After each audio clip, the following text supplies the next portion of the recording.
Welcome to Rex institute Bhopal. आइए चलते हैं 3-5 सेक्शन। तो 3-5 आईसी के लिए आप सबसे पहले खिड़की लगा पीछे, सबसे पहले आप देख पा रहे होंगे ये आईसी है और ये आईसी आप देखेंगे यहाँ पर मैं आपको दिखाता हूँ। टीपीएस की आईसी लगी हुई है, टीपीएस 51225।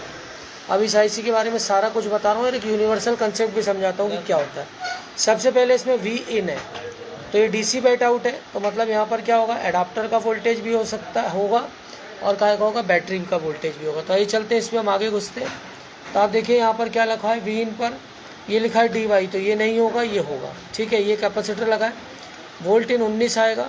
अब इसके लिए इनेबल, सेल्फ इनेबल भी होता है और कई बार एक्सटर्नल इनेबल भी होता है।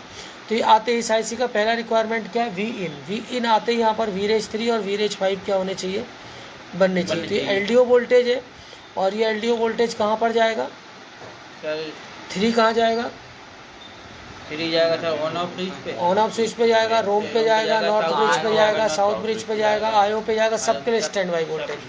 और ये जो 5 वोल्ट है ये बहुत इंपॉर्टेंट वोल्ट है इस आईसी को काम कराने के लिए, इस आईसी को चलाने के लिए। तो ये 5 वोल्ट वीसीसी वोल्ट भी बनता है। इसके अलावा ये यहाँ पर क्या क्या काम करता है मैं अभी आपको आगे बताता हूँ। तो सबसे पहले मैं इसको समझाने जा रहा हूँ, ध्यान से देखिएगा। इस आईसी के पिंस भी बता रहा हूँ कि आपको कैसे काम कराना है। एक मैं यूनिवर्सल कंसेप्ट लेके चलता हूँ। तो देखिए ये आईसी है, कुछ इस तरह से आईसी होगी।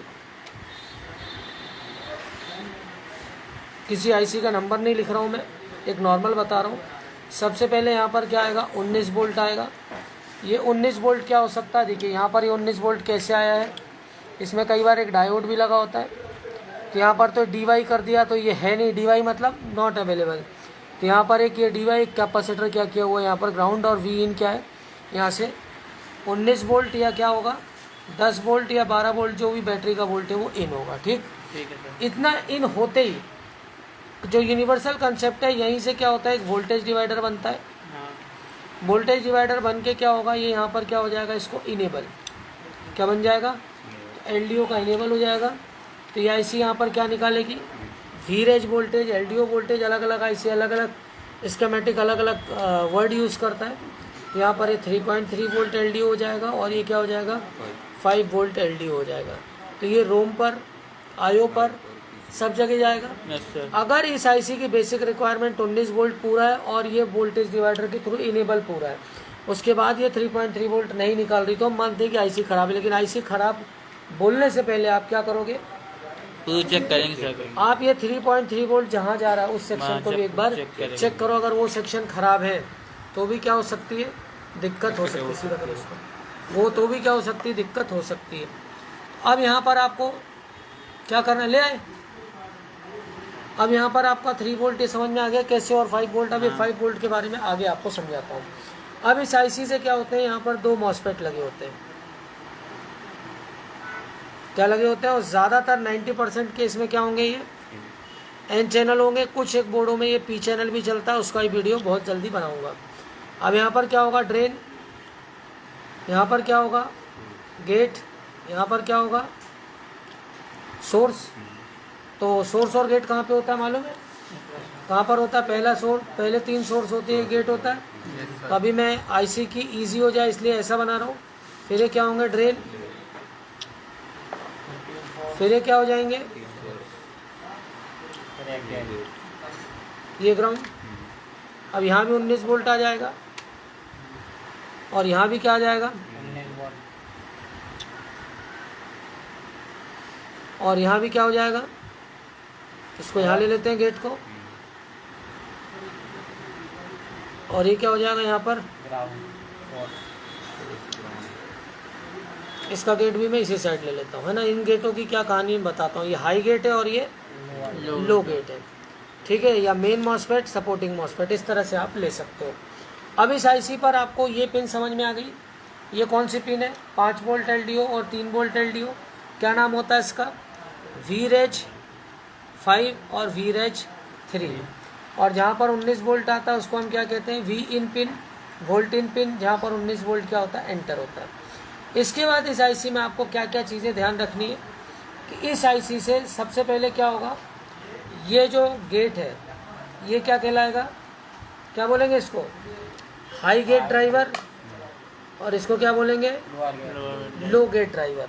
क्या बोलेंगे? हाई गेट ड्राइवर और लो गेट ड्राइवर। तो यहाँ पर हमने नाम लिख दिया इसको DRV-H2 और इसको क्या नाम रख दिया? DRV-L2। इसी तरह से यहाँ भी नाम हो जाएगा। क्या नाम हो जाएगा? DRV-H1 और क्या नाम हो जाएगा? DRV-L1। ठीक है, तो ये सब काहे से कनेक्ट होंगे? गेट। काहे से कनेक्ट होंगे? ये चीज़ याद रखिएगा। ठीक है, इसके अलावा यहाँ पर क्या होगा? एक होगा VST पॉइंट। क्या पॉइंट होगा? जिसको बोलते हैं VBST। क्या बोलते हैं? VBST। और ये जो VBST है ये क्या करेगा? और एक होगा स्विच, या यहाँ पर इसका क्या नाम होगा? LL2। क्या नाम होगा? LL2। ये आपका जो VST पॉइंट है ये एक रजिस्टर और कैपेसिटर के थ्रू क्या होगा? ये इसी से कनेक्ट होगा। ठीक है, और LL2 भी काहे से कनेक्ट होगा, या स्विच भी काहे से कनेक्ट होगा? इसी से कनेक्ट होगा। ठीक है, तो ये पंपिंग का काम करता है, नेगेटिव पॉजिटिव करके ये क्या करता है? पंप करने का काम करता है। अभी आगे बताता हूँ किस तरह से इसमें काम होता है। इसी तरह से यहाँ पर क्या होगा? VBST1। क्या होगा? VBST1। यहाँ पर भी क्या लगा होगा? VBST1 में एक रजिस्टर और एक डायोड, और फिर एक से कनेक्ट होगा इससे, और यहाँ पर क्या होगा? LL1। क्या होगा? LL1। ये इससे जाकर ये दोनों कनेक्ट होंगे। तो ये इस तरह से काम करता है। तो ये LL2 और ये LL1। तो LL2 पे क्या बनेगा? यहाँ पर 5 वोल्ट बनेगा, और यहाँ पर क्या बनेगा? 3.3 वोल्ट बनेगा। लेकिन अब इसमें बहुत चक्कर है, मैं अभी आगे समझाता हूँ आपको। ठीक है, इसके अलावा यहाँ पर होता है टॉन सेल। क्या होता है? क्या नाम होता है इसका? टॉन सेल। ये क्या काम करता है अभी आपको बताता हूँ। VBST पे वोल्टेज कहाँ से आता है? तो ये जो 5 वोल्ट है VCC1 के क्या होता है? VBST का वोल्टेज होता है, और यहाँ पर भी क्या मिलेगा आपको? 5 वोल्ट के आसपास ही मिलेगा। टॉन सेल का क्या काम होता है वो भी मैं भी आपको आगे बताता हूँ कि टॉन सेल क्या करती है। टॉन सेल याद रखिएगा। इसके अलावा होता है यहाँ पर रेफरेंस VFB1। एक होता है यहाँ पर रेफरेंस वोल्टेज। क्या होता है? तो रेफरेंस वोल्ट हमेशा याद रखिएगा, किसी भी 3-5 IC या PWIC का क्या बनेगा? 2 वोल्ट ही बनेगा। क्या बनेगा? इसके अलावा होता है एक और चीज़ होती है जिसको बोलते हैं VFB1। क्या बोलते हैं? VFB1। ये भी मैं आगे आपको समझाता हूँ कि इनका क्या रोल होता है और ये कैसे काम करते हैं। ठीक है, इसके अलावा ट्रिप 1, ट्रिप 2, इसके अलावा स्किप सेल होगा, इसके अलावा वीरेज होगा, इसके अलावा इनेबल। अब एक 2 तरह के इनेबल आते हैं इसमें, या तो ये वोल्टेज डिवाइडर के थ्रू सेल्फ इनेबल इंटर होता है, तो इसको हम क्या कहते हैं? EN0। क्या कहते हैं इसको? EN0। तब ये 3 और 5 बनाती है। और एक होता है ENC। क्या नाम होगा इसका? ENC। जब ये आएगा कहाँ से? KBC on. कहाँ से आएगा? आयो से। तब जाकर ये 3 और 5 वोल्ट बनेंगे। अभी इस IC का कंसेप्ट समझ लीजिए कि 3-5 का क्या कंसेप्ट है। किसी किसी IC में क्या होता है? LDO लगाते ही क्या हो जाएंगे? बन जाएंगे। किसी किसी में 5 बनेगा, फिर आगे क्या करेगा? उसी से 3 बनाएगा। और किसी किसी में जो कॉइल के वोल्टेज हैं ये भी क्या होते हैं? अडाप्टर लगाते ही बन जाते हैं। और किसी किसी में अडाप्टर लगाने के बाद, स्विच ऑन करने के बाद जब आयो से इनेबल आया तब क्या होता है? ये बनता है। तो ये चीज़ याद रहेगी किस तरह से इसमें काम होता है। इसको ध्यान रखना हमेशा इस चीज़ को, नहीं तो दिक्कत खड़ी हो जाएगी। ठीक है, अब मैं आगे समझाता हूँ आपको कि जो 19 वोल्ट आता है इसके साथ भी क्या लगे होते हैं? कई बार डायोड लगे होते हैं। क्या लगे होते हैं? डायोड। ठीक है, तो अगर 19 वोल्ट IC में या 10 वोल्ट नहीं पहुँचे, यहाँ से 19 यहाँ से 10, तो अब अडाप्टर पे चल रहा है और बैटरी पे नहीं चल रहा है, तो हो सकता है ये डायोड ख़राब हो। डायोड पे बैटरी पे चल रहा है, इस पर नहीं चल रहा, तो हो सकता है ये डायोड ख़राब है। तो जो भी इनपुट लाइन में 19 वोल्ट के, इसको ज़रूर क्या कर लेना? चेक कर लेना। तो इस IC का काम क्या है? सबसे पहला स्टेप डाउन सर्किट। IC के बेसिक रिक्वायरमेंट क्या है? 19 वोल्ट इसको मिलना चाहिए। तो step down IC, PWM IC भी इसे कहते हैं। तो इसमें क्या होते हैं? 3 सर्किट होते हैं। क्या क्या? एक 3 वोल्ट बनाएगा, एक 5 वोल्ट बनाएगा, और एक 3 और 5 वोल्ट का क्या बनाएगा? LDO वोल्टेज बनाएगा। क्लियर है? तो सबसे पहले IC पर क्या बनेगा? 3 वोल्ट और 5 वोल्ट जनरेट करना चाहिए 19 वोल्ट मिलते ही। और इसके अलावा उसमें अगर वोल्टेज डिवाइडर लग चुका है और 3 और 5 वोल्ट जनरेट नहीं कर रही है तो क्या मतलब IC को हम ख़राब मानते हैं। लेकिन जहाँ 3 वोल्ट जा रहा है उस चीज़ को भी याद रखना। क्लियर? अब EN0 जो होता है वो काय के लिए होता है, LDO इनेबल करता है, और जो होता है ENC ये क्या इनेबल करता है, स्विचिंग वोल्टेज, ये वाले वोल्टेज है ना। तो पहले ENO पर आता है, यहाँ पर वोल्टेज डिवाइडर लगा होता है, ठीक है। तो ENO पर वोल्टेज डिवाइडर मैं आपको बता चुका हूँ, इनेबलिंग वोल्टेज। तो वोल्टेज डिवाइडर में जो भी रजिस्टर लगा हो वोल्टेज डिवाइडर का फॉर्मूला में क्लियर करा चुका हूँ। मोस्टली 3-5 IC का रेफरेंस वोल्टेज हमेशा क्या बनता है, 2 वोल्ट बनता है, इसको हमेशा हमेशा याद रखना। वोल्टेज डिवाइडर अगर उसका कोई रजिस्टर खराब है तो EN 0 नहीं आएगा, तो भी क्या होगा, LDO वोल्टेज की दिक्कत आएगी। 3 volt LDO stand by on off switch PCH, north bridge, south bridge, ROM IC पर जाता है। तो इन जगहों पर अगर कोई प्रॉब्लम है तो भी क्या होगा, 3 वोल्ट 3.3 वोल्ट की दिक्कत आएगी। अब 5 वोल्ट स्टैंड बाई कहाँ जा रहा है, 19 वोल्ट ने तो क्या किया, जो 19 वोल्ट आया इससे क्या बना, लीनियर वोल्ट बना। लेकिन ये जो 5 वोल्ट है LDO, यही VCC वोल्ट भी होता है, बताता हूँ। 19 वोल्ट क्या करेगा, सिर्फ लीनियर वोल्टेज की सप्लाई बनाएगा। लेकिन जो 5 वोल्ट की सप्लाई है इस IC पर 3-5 IC में स्विचिंग वोल्टेज के लिए क्या होती है, बहुत इंपॉर्टेंट होती है। लीनियर वोल्टेज मिलते ही आप हाई गेट और लो गेट को क्या करो, चेक करो। हाई गेट और लो गेट पर क्या होगा, आपको पल्सेस मिलेंगी और वोल्टेज मिलेगा। मैं बताता हूँ कितने तक वोल्टेज मिलेगा। इस पर वोल्टेज पल्स के रूप में, मतलब आपको कैसे चेक करना होगा, DSO से बताया था गेट पर कितना फायर होता है।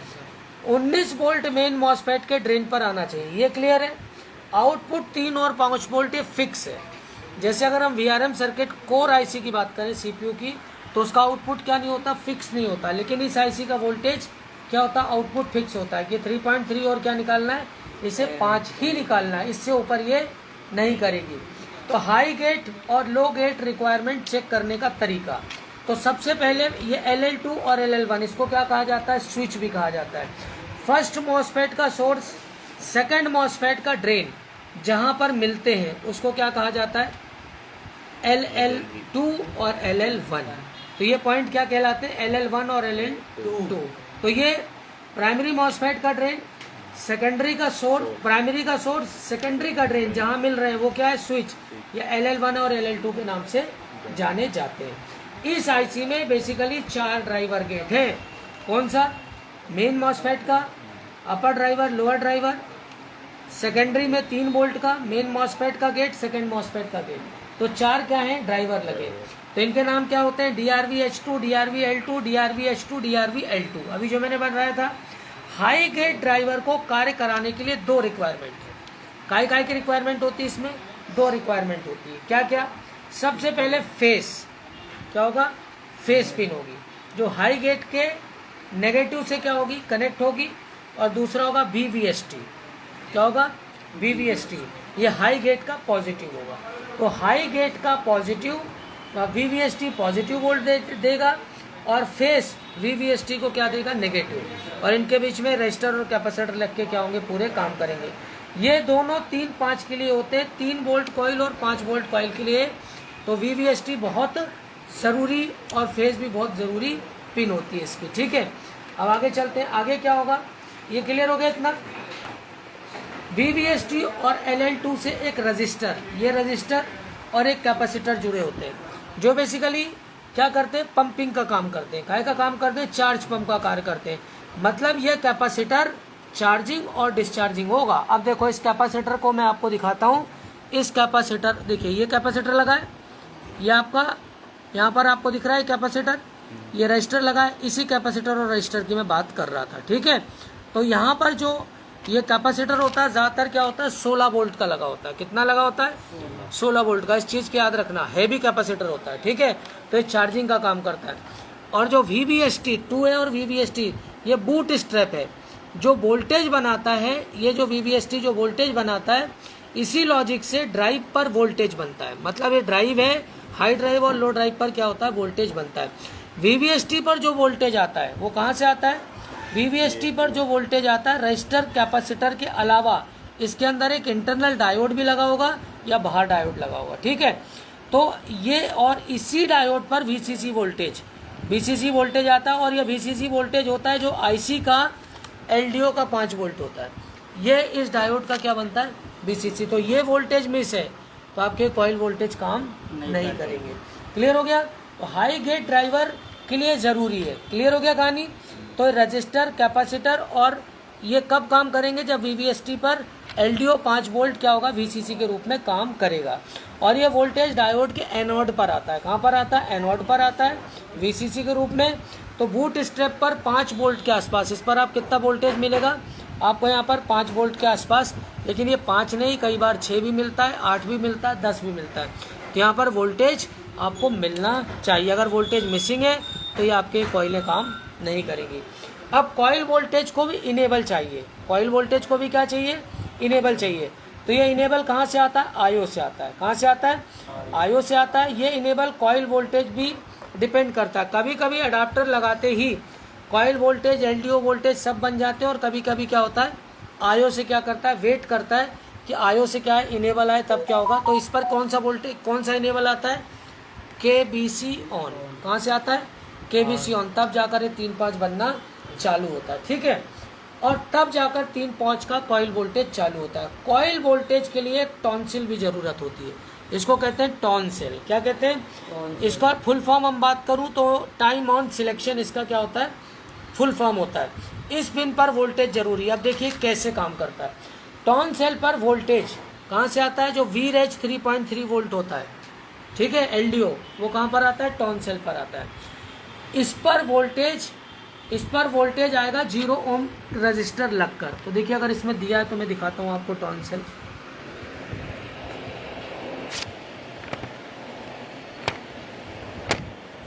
सुन दिया है क्या,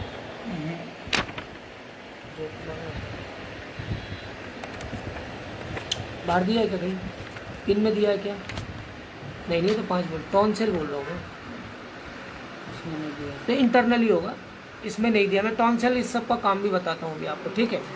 तो अब देखिए टॉन्सिल का क्या काम होता है। अब क्या होता है, ये दोनों जो मॉसफेट है, ठीक है, इन मॉसफेटों की क्या कहानी, मैंने जब VRM सर्किट पढ़ाया था, ये आपको स्विचिंग सर्किट पढ़ाया था, तो कुछ पढ़ाया था, अगर याद हो तो ठीक है, नहीं तो उसको रिवाइज करना। देखिए क्या होता है, यहाँ पर 19 वोल्ट है, यहाँ पर मुझे 3 वोल्ट चाहिए, यहाँ 19 वोल्ट है, मुझे यहाँ 5 वोल्ट चाहिए। ऐसा समझो कि पानी आ रहा है 100 लीटर पर आवर, और मुझे पानी चाहिए यहाँ 10 लीटर पर आवर। क्या चाहिए, 10 लीटर पर आवर। तब क्या होगा, यहाँ पर 10 है, 10 डिवाइडेड बाई 100 डिवाइडेड बाई 100 क्या हो गया, मतलब 100 में से 10% इसको क्या रखना है, चालू, और 90% क्या रखना है, बंद। तब जाकर मेरा आउटपुट में पानी कितना रहेगा, 10। क्लियर हो रही कहानी। तो टॉन्सिल का वर्क समझाता हूँ। तो यहाँ पर इन मॉसफेटों की क्या होती है, ड्यूटी साइकिल होती है कि कितनी देर तुम्हें क्या करना है, ऑन रखना, और कितनी देर तुम्हें क्या रखना है, ऑफ रखना है। तो यहाँ पर इनपुट कितना है, 19, आउटपुट कितना है, 3। तो 3.3 डिवाइडेड बाई 19 इंटू 100 करो इसको कैलकुलेटर। 3.3 डिवाइडेड बाई 19 इंटू 100 कितना आ रहा है, मतलब इससे 17 बार इसकी ड्यूटी साइकिल ऑन रहेगी, और 17 माइनस 100 कितनी बार ऑफ रहेगी, 83 बार ये क्या रहेगा, ऑफ। अब इसका कंसेप्ट समझा रहा हूँ।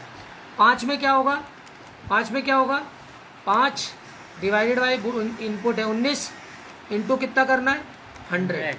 तो इसको कितने % ऑन रखना है, 26%। तो इसकी ड्यूटी साइकिल कितनी है, 26। अब ध्यान से देखिए, अब यहाँ पर क्या है, जब आउटपुट है तो इसके बाद एक कॉइल और क्या लगा होता है, यहाँ पर कैपेसिटर लगा होता है। तो 3.3। अब जब ये मॉसफेट ऑफ हो जाएगा, इसको कितने देर ऑन रहना, 17। जब ये ऑफ हो जाएगा, अब क्या होगा, ये कॉइल का एक नेचर होता है, जब ये बंद होती है तो वोल्टेज को डिस्चार्ज करती है, तो यहाँ पर वोल्टेज बना रहेगा, और जैसे ही ऑफ होने लगेगा ये वापस चालू हो जाएगा, तो यहाँ से वोल्टेज फिर वापस आ जाएगा। ये पढ़ाया था मैंने स्विचिंग सर्किट में। तो ये यही काम होता है। क्लियर है। तो अगर मान लो कि हमें यहाँ पर ये किस तरह से वोल्टेज आता है, मैंने आपको बता दिया। तो टॉन्सिल पर क्या लगा होता है, एक सर्किट लगा होता है, 1 शॉट टाइमर सर्किट। क्या लगा होता है, और यही टाइमर डिसाइड करता है कि ड्यूटी साइकिल क्या होगी, इस मॉसफेट को कितना ऑन रखना है, कितना ऑफ रखना है। इसको कहते हैं 1 शॉट टाइमर सर्किट। क्लियर हो गई कहानी। तो ये इंटरनली आईसी के अंदर क्या होता है, टॉन्सिल पर वोल्टेज क्या होगा, मिलता रहेगा कि यहाँ पर कितना क्या कहानी है और इसको कितनी देर ऑन ऑफ रखना है। अब इस कॉइल का मुख्य काम क्या है, AC पल्सेस को क्या करना, अवॉइड करना और DC को आगे बढ़ाना। इसके अलावा जब ये डिस्चार्ज होगी, मॉसफेट ऑफ होगा तो ये क्या करेगा, वोल्टेज आउट करेगा। 5 वोल्ट LDO बहुत काम का है इंटरनली, समझ में आ गया कितने काम करता है। बूट स्ट्रैप वोल्टेज बनाता है, लो ड्राइव को एक्टिव करता है और LDO 5 वोल्ट VCC बनाता है। ठीक है, ये LDO 5 वोल्ट जो VCC वो भी यही बनाता है। इसके बाद इसमें V0 V1 भी होता है, देखो जैसे V0 लिखा है, V01 और V02 भी लिखा होता है। ठीक है, तो V01 V02 ये दोनों आउटपुट कॉइल वोल्टेज को सेंस करता है। तो V01 V02 आउटपुट कॉइल को सेंस करेगा कि इस पे कितना वोल्टेज अभी मौजूद है। तो ये इनपुट पिन भी क्या है कि इससे क्या करती है, इसको सेंस करती है कि इस पे। इसके अलावा V01 और V02 ये चारों गेट को चार्ज देता है। लैपटॉप ऑफ करते ही ये वोल्टेज को क्या करता है, डिस्चार्ज करता है। समझ में आ गया। तो ये V01 V02 सारे गेटों को क्या करेगा, डिस्चार्ज करने का भी काम करेगा। समझ में आ रहा है कितनी कहानी होती है इस आईसी में। तो ये अब आपको चार्जिंग आईसी में और इसको क्लियर कर देता हूँ पूरा किस तरह से काम करती है। आगे चलते हैं। आप देखिए, आप यहाँ पर, हाँ 3-5 आईसी, कौन सी बोल रहा था मैं अभी, सॉरी। अब इसके बाद होता है VFV2 और VFV1, इसको कहते हैं फीडबैक। ये देखिए VFV2 और VFV1 ये फीडबैक आईसी के अंदर लगा कंपैरेटर से कनेक्ट होते हैं। फीडबैक पिंस टारगेटेड वोल्टेज को चेक करती है। अब फीडबैक को मैं ध्यान से समझाता हूँ। मेन मॉसफेट पर 19 वोल्टेज इन होगा। ड्यूटी साइकिल कितनी होगी इसकी, ड्यूटी साइकिल के थ्रू ये क्या करेगा, 5 या 3 वोल्ट आउटपुट करेगा। जब मॉसफेट ऑफ होगा तो कॉइल अपना वोल्टेज क्या करेगी, डिस्चार्ज करेगी। पूरा चार्ज डिस्चार्ज होते ही फीडबैक क्या करेगा, कंपैरेटर से जुड़ा है, सेंस कर लेगा कि डिस्चार्ज हो चुका है, वापस मॉसफेट को क्या कर देगा, ऑन कर देगा। वोल्टेज ज़्यादा हुआ तो हाई गेट पर लॉजिक देगा, क्या कर दो, इसको बंद कर दो। क्लियर हो गया। तो ये आपका क्या करता है, फीडबैक किसी चीज़ को सेंस करता है कि कब कॉइल डिस्चार्ज होगी और कब कॉइल में क्या है, ऑफ करना है मॉसफेट को, कब ऑन करना है। तो जब भी शॉर्टिंग आती है तो यही फीडबैक इसको सेंस कर लेता है कि शॉर्टिंग आ चुकी है। अब इसके बाद सबसे लास्ट में क्या होता है, पावर गुड निकलता है। क्या निकलता है, देखिए 7वीं नंबर की पिन दी हुई है, पावर गुड। पावर गुड मतलब है तो IC is working properly. Clear हो गई कहानी। तो ये चार्जिंग आईसी में आपको इतनी चीज़ें आपको याद रखना है। फीडबैक क्या है, V01 क्या है, बूट स्ट्रैप क्या है, driver high get low gate क्या है, VVST क्या है, बूट स्ट्रैप क्या है, पावर गुड क्या है, CS1 क्या है, CS2 क्या है, ये पूरा मैंने आपको यहाँ पर क्लियर किया। ये यूनिवर्सल कंसेप्ट है। इसके अलावा अगर आपको और वोल्टेजेस आपको लेने हैं और अगर इस सर्किट के बारे में पढ़ना है तो करीब करीब इसके 50 वीडियोज़ हैं, वो प्राइवेट वीडियोज़ आप परचेज कर लीजिए। जो 3-5 सर्किट है, स्टेप डाउन सर्किट है, इसके अलावा आप इसके बहुत अलग अलग नामों से इसको जानते हैं, वो सब आपको क्या हो जाएगा, क्लियर हो जाएगा। उम्मीद करता हूँ वीडियो अच्छा लगा होगा। Thanks for the watching. Clear, अब उसको पढ़ लो, क्लियर हो जाएगा।